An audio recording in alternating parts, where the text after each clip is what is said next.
Well, all right. How about Aaron Rodgers in this really resurgence that he's had with the Pittsburgh Steelers? I mean, listen, I didn't think his season last year with the Jets was as bad as people made it out to be. But these past couple of weeks is certainly better than anything we've seen for quite some time with Rodgers. So let's talk about what he did well in this game and what the Steelers in general did well in this game. And to talk about that, first we have to talk about what the Browns do well. So you see here, 3rd down and 10, it's going to be man coverage. This is what the Browns want. Get an obvious passing situation. Force you as an offense to have one of your guys beat one of their defensive backs. That's what they want. Well, when Rodgers takes the snap, you're going to see nothing really gets open. He tries for something. It doesn't fully work out.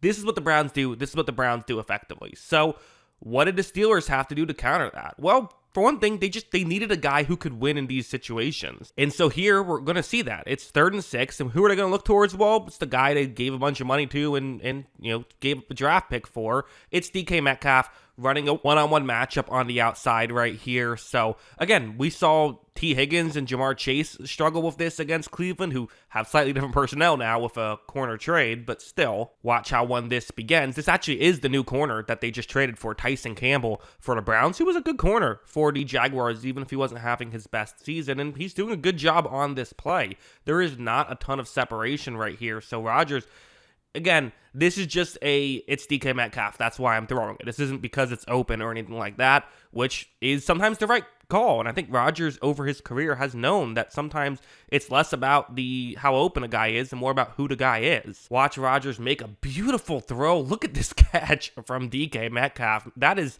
high level stuff. That is superstar level stuff. And if you're wondering, do I mean by Metcalf or Rodgers? The answer is yes. Both of those guys doing great stuff. But also like something like this. So it's a 3rd down and 3. Now, one other reason why you might want to play man coverage against the Steelers is, well, for Aaron Rodgers, he's not what he once was, not the most nimble player, not the best rusher. So, usually one reason to not play man coverage defensively is no one's watching the quarterback except for the safety, and then, except for either 2 safeties or a safety and a linebacker.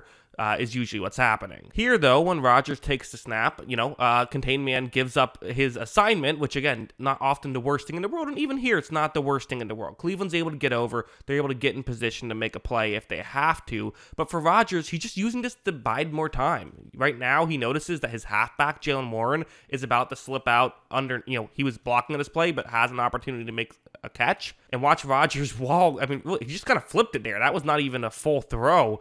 But he gets the ball in a position where Warren's able to make a nice catch, and they pick up that conversion on 3rd and 3. This is just making a play work. Also, something like this, I think, is an underrated aspect of Aaron Rodgers' game, and this is kind of what bringing someone like him in does, because they had the Kenny Pickett year, they had the some other years. There's always the question of, do you just draft a quarterback? And there's a lot of talk about, like, do you go after Jackson Dart? And listen, Dart seems to be doing good stuff with the Giants. Like, that's not a horrible strategy.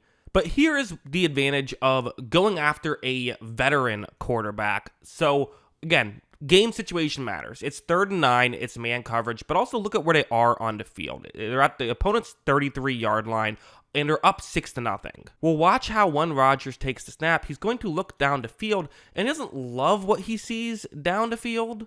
I think a lot of other quarterbacks are always about, especially younger quarterbacks, like, I got to get the first down here, got to figure out a way to make something work.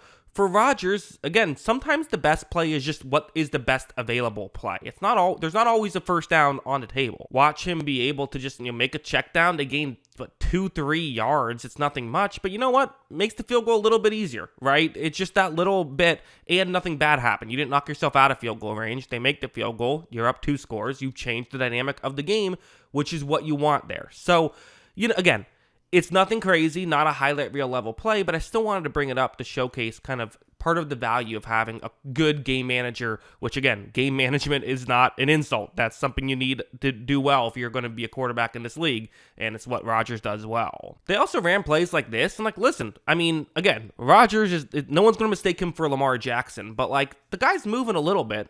This play, it's actually kind of an exotic play action. He's going to design rollout towards the bottom of the screen. Watch, that's what happens. He's not, again, there's not leaving fire tracks behind behind him or anything, right? But he's moving. He's making this play work, getting to a spot where he needs to be. He can throw off balance as he does there, and DK Metcalf picks up a big chunk play on that one, able to get back in field goal range and make it a 2-score game again, right? So these types of plays, it's just what Rodgers is doing consistently for the Steelers, and there's even the highlight reel level play now and there. So over here, at this point, it still is a 6-point game midway through the third. So again, the 3 points is a necessity. You can't turn the ball over here. You have to make sure that you make it at least a 2-score game, but there's enough time left that, like, you still want to run your offense. You don't want to waste an opportunity. Aaron Rodgers is going to take the snap. He runs a play action. Nice block there, too. You see down the field. This is such a fascinating play.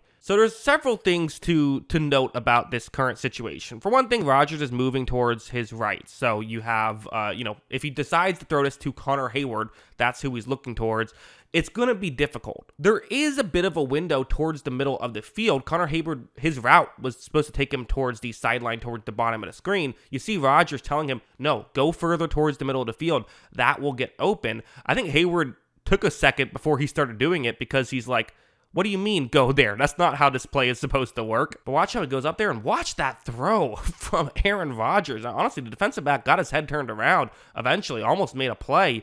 But that just got there in such a hurry, he never had a chance to. That is a high-level play. That's, again, a superstar-level play. So for Aaron Rodgers, again, I thought it was a little shaky for the first couple of games for him. Not the very first game, that was against the Jets, and he looked awesome in that one. But then against the Seahawks, it wasn't ideal. Against the Patriots, even though they won that game, it wasn't ideal. But against the Vikings and now against the Browns, he's looked really sharp out there. He's been a great game manager, which, we didn't know he would do that for the Steelers, but we thought that was a real possibility, right? He could come in and run the offense, do some good stuff that way. It's what he was able to do for the Jets most of last season, so it's not surprising. It's not shocking that we've seen the occasional highlight reel level play. I think what's surprising for me is the consistency in which he is making difficult throws, and that's something that he's been able to do his whole career, with the exception of last year where maybe it wasn't quite as consistent. But he's doing it again here, and again for the Steelers, the whole thought is, well, if they get better quarterback play than they've gotten the past few years, can they maybe like win a playoff game?